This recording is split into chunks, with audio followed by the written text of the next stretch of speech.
जैसे बड़े बड़े पेड़ों का शीतल शैडो, शैडो का हिंदी क्या है? छाए, छाया, हाँ, छाया। शीतल छाया रहता है। तो इस संसार रूपी कड़क धूप में ओमकार नाद का शीतल छाया, जब हम ओमकार नाद करते हैं, उसके शीतल छाया में रहते हैं, तो ये संसार का जितना कड़क धूप कहाँ छुप जाता है। फिर अपना ये शरीर, मन, चेतना, संपूर्णता से फिर हम शुरू करते हैं अपना ये संसारिक क्रियाएं। जितना जितना आप ओमकार नाद के साथ अपना समय बिताओगे, ओमकार नाद का बहुत सारे सहस्र रूप को आप समझ पाओगे। और जो जितना करता है उससे वो अनुभूति उसी को मिलता है। कोई किसी को बता नहीं सकता है ओमकार नाद से क्या होता है। वो उसी इंसान को पूछिए जो ओमकार नाद में जीवन में रहा है, उसके साथ रहा, उसके पास रहा। बड़े बड़े पेड़ों के नीचे जो रहते हैं उन्हें पूछिए कैसा लगता है। जो घर में एयर कंडीशन में बैठेंगे वो कभी नहीं सोच पाएंगे कि कैसे थके हारे को ये पेड़ों का छाया कैसा लगता। तो अनुभूति को बरकरार रखने के लिए थोड़ा बहुत समय आप ओंकार को दीजिए और देखिए खुद का अनुभूति क्या हो। तो आज फिर सुनते हैं भक्ति सूत्र की और एक सूत्र स्वागत जी से। हरिओम अर्पिता, सभी को मेरा प्रणाम। आज हम 78 श्लोक, 78 इक्वेशन, 78 सूत्र, जो भी बोले नारद जी का हम भक्ति सूत्र पढ़ेंगे। हमने अभी तक जो भी पढ़ा है वो अनन्य भक्त के बारे में पढ़ा है। और कल हमने सुना कि अनन्य भक्त को सुख दुख की इच्छा तथा लाभ आदि के त्याग करने की प्रतीक्षा में भी अपना थोड़ा सा वक्त भी भक्ति के बिना नहीं बिताना चाहिए। आज नारद जी कहते हैं 78 श्लोक में, अहिंसा सत्य शौच यास्तिक्यादि चरित्राणि परिपालनीयानि, यानी अहिंसा, सत्य, शौच यानी पवित्रता, दया तथा आस्तिकता आदि सदाचारों का पालन करना चाहिए। फिर से पढ़ते हैं, अहिंसा सत्य शौच दया आस्तिक्यादि चारित्राणि परिपालनीयानि। भक्त को अहिंसा, सत्य, शौच यानी पवित्रता, दया तथा आस्तिकता आदि सदाचारों का पालन करना चाहिए। हरि ओम।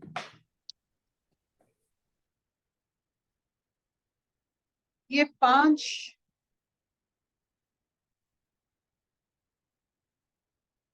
जो गुण है उसको अपने जीवन में धारण करके चरित्र में प्रकाशित करना, ये बहुत कठिन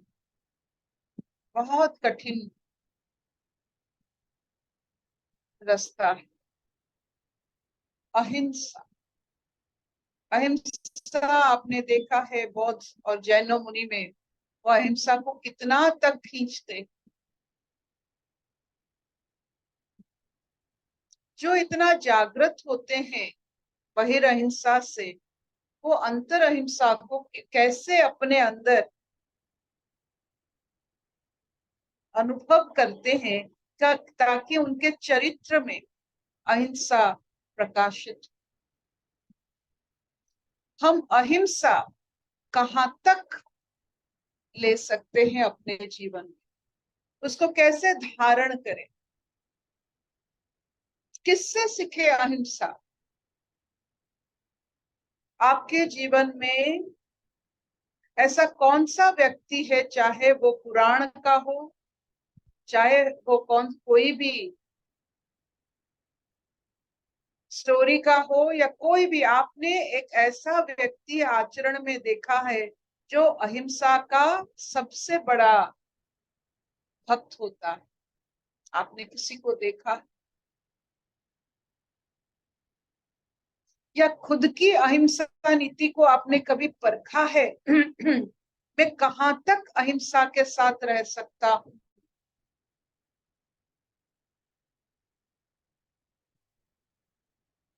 जब अहिंसा के बात आते हैं बुद्ध की और महावीर जैन मुनि की याद आता है। यहीं से सब, आप देखिए, वेदों से ही सब कुछ एक पंथा पकड़कर अपना जीवन में उससे आचरण में लाने के लिए वो पूरा जीवन बिता दिए। तो जब बुद्ध की कथा आता है तो बोधिसत्व की कथा आता है, कैसे बोधिसत्व और तीर्थंकर से बनते हैं ये सब। तो एक बोधिसत्व की कहानी है जिसमें हमने, आप जानते हो कि बाय इवोल्यूशन हमारे जन्म जन्म की क्रियाओं से हमें कुछ ना कुछ मिलता है, और उस अनुभूति से हम मनुष्य बनते हैं या बुद्ध बनते हैं। बुद्ध मतलब कंप्लीटनेस। अब कंप्लीट मनुष्य बने तो बुद्ध बने, आधा अधूरा बने तो मनुष्य बने, कोई बात नहीं। लेकिन जो बुद्ध बने, जो महावीर बने, तो उनके जीवन का क्या क्या, उनका जो घटना अपने जीवन में होता है, बहुत सारे जीवन में होता है, वो सब एक एक कथाएं। तो अहिंसा की कथा जब आ रहा है तो एक कथा यह बनती, ये बुद्ध की एक बोधिसत्व की कथा है, उनकी पिछले जन्म की कथा है। जब बोधिसत्व एक हाथी थे, एक ऐसा हाथी जिसका बहुत सुंदर सुंदर दो दांत था, बहिर्दांत। तो उस हाथी के बारे में राजा जानता था। वो बहुत ललचाता था कि कैसे उसे पकड़े और उस दांत को अपने काम में लगाए, चाहे पलंग में हो। तो वो हाथी बोधिसत्व है। तो उनका जन्म, जो जो एक बार सत्य में चलने लगते हैं, बोधिसत्व में चलने लगते हैं, बुद्ध होने का उनमें क्रियाएं आ जाता है, तो उनका चलन ऐसा होता है कि प्रकृति भी उन्हें साथ देता है। तो वो जहाँ चलते थे, रहते थे, वहां प्रकृति ऐसा था कि उनको देखना मिलना किसी को संभव नहीं होता था। इतना सुंदर भाव से प्रकृति उस बोधिसत्व हाथी का, उसको अच्छे से रखे थे। तो तो राजा ने बोला कि जो भी उस हाथी की दांत को मेरे लिए ले आएगा, मैं उसे अपने कन्यादान और आधा अपना ये जो भी है मेरे पास, मैं सब कुछ दे दूंगा उसे। तो एक बहुत लालची इंसान, उसको मन को भा गया अपना राजकुमारी को पाना और राज्य को पाने के लिए। वो अपना एक प्रपंच सोचा कि कैसे वह हाथी को पकड़े। तो पहले उसके लिए वो पूरा अपने आप को एक मित्रता का संवाद लेकर, अपने आचरण में मित्रता का संवाद लेकर आहिस्ता आहिस्ता वो हाथी के पास पहुंचा। तो जब आचरण में मित्रता आता है तो कोई ना कोई उससे सम्मोहित होकर मित्रता करता है। हसमुख चेहरा जो प्रपंच होते हैं ना, वो बहुत सुंदर भाव से ये सब काम कर सकते हैं। ये जैसे एक जाल फैलाते हैं, मित्रता का जाल फैलाया हुआ। तो इस मित्रता के जाल में वो बोधिसत्व तो बहुत ही सिंपल किस्म की एक प्राणी है। तो वो मित्रता में, उस इंसान की मित्रता में, वो बोधिसत्व हाथी, उनके बीच मित्रता रहा।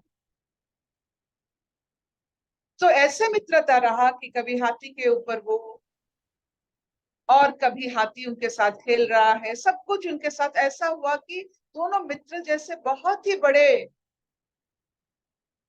बड़े जैसे अपने आप को दोनों बहुत बहुत सुंदर से एक मित्रता में अपने आप को ढाल लिए। इसके मन में तो चोर था।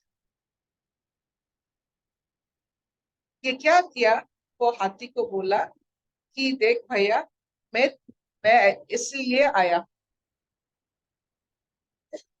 तो हाथी बोला बस इतना ही काम है, ठीक है, मेरा एक दांत ले लो। तो वो इंसान वो हाथी को दांत को काटने लगा। बोधिसत्व को बहुत कष्ट होता था, फिर भी कुछ नहीं कहा, क्योंकि मित्रता के कारण।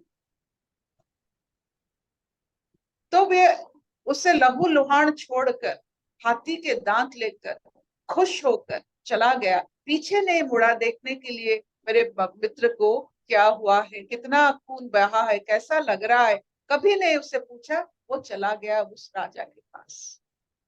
उस राजा बहुत खुश हुए, लेकिन कहे कि तुम तो एक ही दांत लाए हो, एक ही दांत में तो हमने ये नहीं दे सकते, राजा राज्य और राजकुमारी तो नहीं दे सकते, मुझे दो दांत चाहिए। तो अभी वो क्या करेगा, राजा भी तो बहुत क्रोधित हो गया। तो एक दांत लेके क्यों आया, दो दांत लाना था। तो वो फिर अपने आप को और एक ढांचा में बदल कर उस हाथी के सामने जा पहुंचा। हाथी तो बोधिसत्व, उसको पता चला ये फिर जाल बिछाएगा और मित्रता का नाटक करेगा, और एक दांत के लिए आया।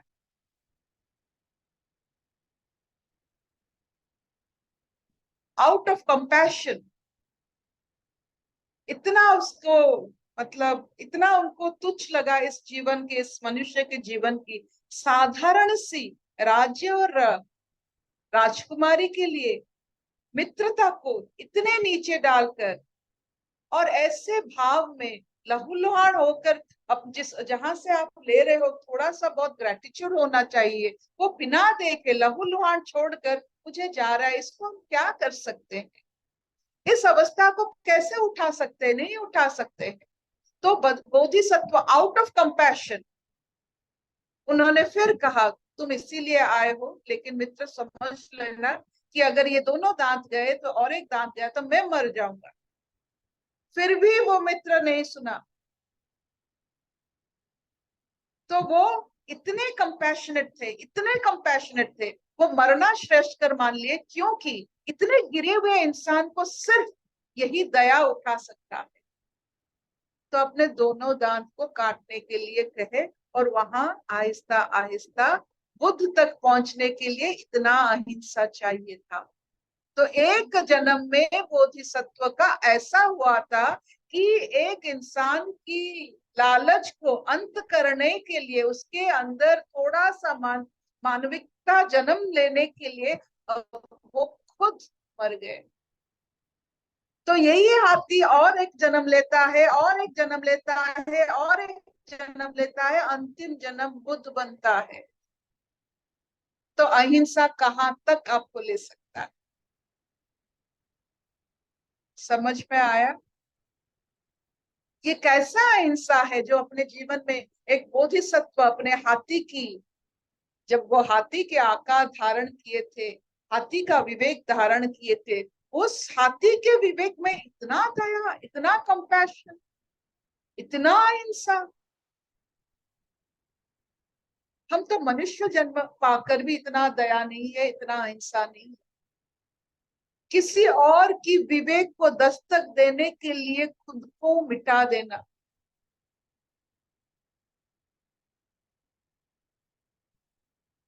किसी और को जागृत करने के लिए खुद जल जाना,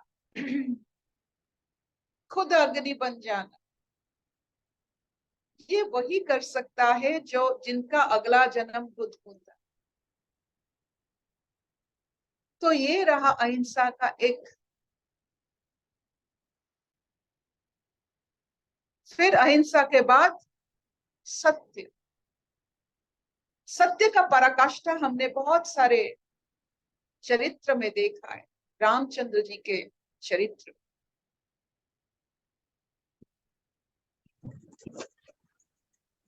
छोटा सा बच्चा, 18 साल का बच्चा, नई नई शादी हुई है, राजा बनने वाला।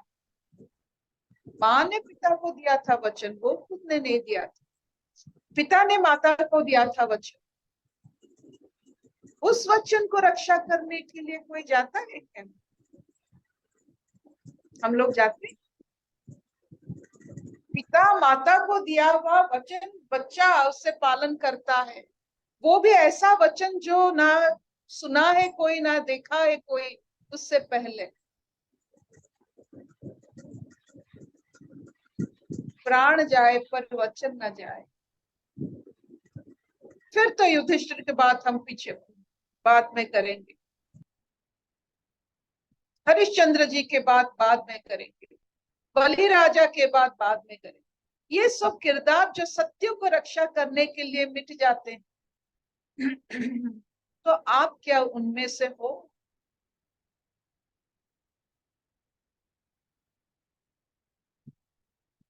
स्वच्छता, पवित्रता, एक छोटा सा भी गंदगी अपने अंदर ना आने देना तो बड़ी बात है, उसको पहचानना कि ये गंदगी है, अगर मेरे अंदर जाएगा तो वो गंदापन मेरे सोच में आ जाएगा।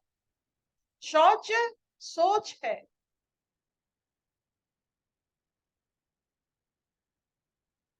क्या हम स्वच्छता को ऐसे निभा सकते हैं? हमें पता है क्या कौन सा गंदगी अपने अंदर जा रहा है, और वो आचरण में क्या क्या गंदगी भर के फिर बाहर ला रहा है। जिनके अंदर जितनी गंदगी, उनके आचरण और उनकी बहिर बहिर बहिर संसार में उतना गंदगी रहता है। अपरिग्रह एक गंदगी का सोच है। दूसरों की चीज के ऊपर लोभ लगाना, दूसरों की चीजों के ऊपर मन लगाना, ये सबसे बड़ा गंदगी है।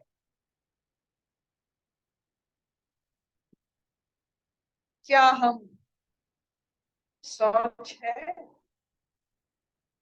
क्या हमारे अंदर दया और करुणा का सागर है? सागर, दया एक सागर होता है, करुणा एक सागर होता है, पुखरी नदी नहीं होता है। जो जिसके पास दया है वो सागर है, जिसके पास करुणा है वो सागर है। तो दया के कारण आप इतना बड़ा बन जाते हो कि कुछ भी आपको आ जाए, आपको कोई फर्क नहीं पड़ता, आराम से सबको ले सकते हो अपने अंदर। वही दया करुणा का सागर होता है।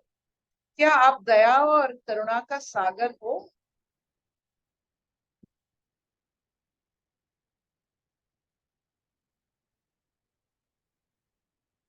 तो अंतिम जो वर्चू यानी गुण होता है, ईश्वर को सत्य मानना, प्रगाढ़ विश्वास, क्या है आप में? तो ये 5 गुण को जो धारण कर सकता है मनुष्य होकर, मनुष्य होकर ये 5 गुण को धारण करके उसको जीवन के हर समय में उसे व्यवहार करके आचरण में कभी भी ला सकता है। आप जानते हो इन मनुष्य को क्या कहा जाता है? अवतार। यहाँ तो प्रोफेसर, प्राइम मिनिस्टर, प्रेसिडेंट सुनने के लिए कान बेताब होता है, लेकिन ये अवतार सुनने के लिए किसी को इच्छा है?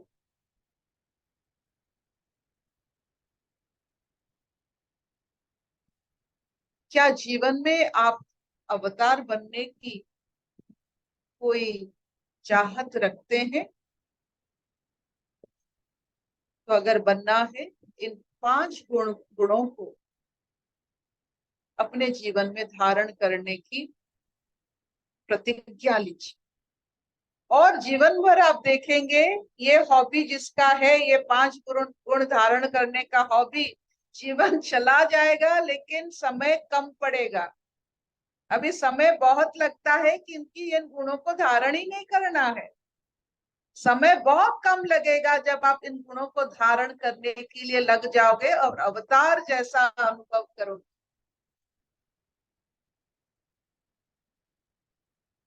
Will this do?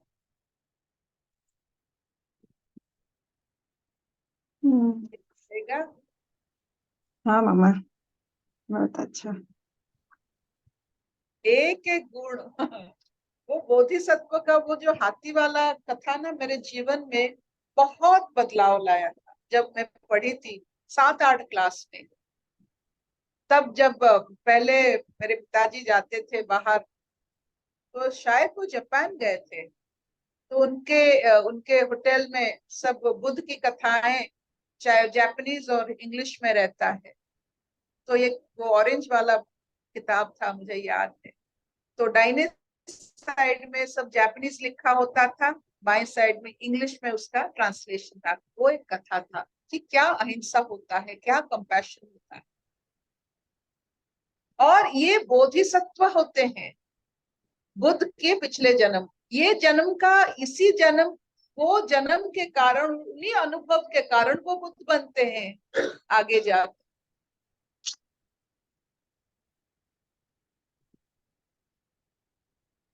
क्या हम सोच सकते हैं?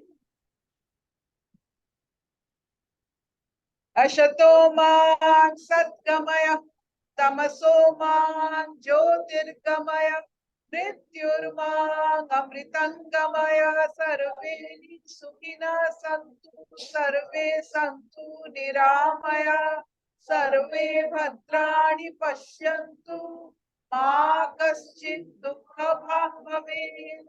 ॐ शान्ति शांति शांति। जीवन में इन 5 गुण को धारण करने की क्षमता सब में है, बस इच्छा होनी चाहिए। अवतार होने का एक जुनून होनी चाहिए। Thank you Arpita, thank you so वाह, मच। आपने जो अभी ये कथा सुनाई, उससे अपने ऊपर इतनी गहन दृष्टि आई कि हमारे को अहिंसा, कंपैशन, दया, शौच, इसका एक्चुअली में मीनिंग उतनी गहराई से कभी महसूस ही नहीं करा होता। और जब आपने कहा कि मनुष्य एक अवतार है, तो उस अवतार रूपी को, क्योंकि अवतार के लिए हमारे अंदर बड़ा, कहते हैं ना, जो भी हमने कथा कहानियां बचपन से सुनी है, उसके लिए बहुत श्रेष्ठ जगह हो जाती है। तो मनुष्य करके एक अवतार है, एक श्रेष्ठता की फीलिंग आती है, और उस श्रेष्ठता को पाने के लिए मन में इच्छा आती है। और आपने जब ये कंपैशन बताया और दया बताई, एक्चुअली बहुत गहरा दृष्टि अपने ऊपर आया कि किस लेवल की कंपैशन और अहिंसा है। जिस छोटी मोटी चीजों को करके हमें लगता है कि बहुत अहिंसा है, बट वो अहिंसा है नहीं। Thank you so much, thank you very ये मच। जो छोटी छोटी जो हमने कहीं कभी आपने इवन जो मिक्सचर के चने चने जब खाते हैं वो भी एक कागज में देते हैं। कागज में भी बहुत कभी कभी माँ सरस्वती आपके लिए कुछ ना कुछ भेजती है। कोई भी कागज तो अनदेखा करके मत फेंक देना। माँ सरस्वती लिखित भाव में कहीं ना कहीं आप में, आपको दिखाने में, सुनाने में वो कसर नहीं छोड़ती। लेकिन हम कभी ये सोचते नहीं है कि लिखित आकार में भी माँ सरस्वती हमें भेजती। Yes, thank you.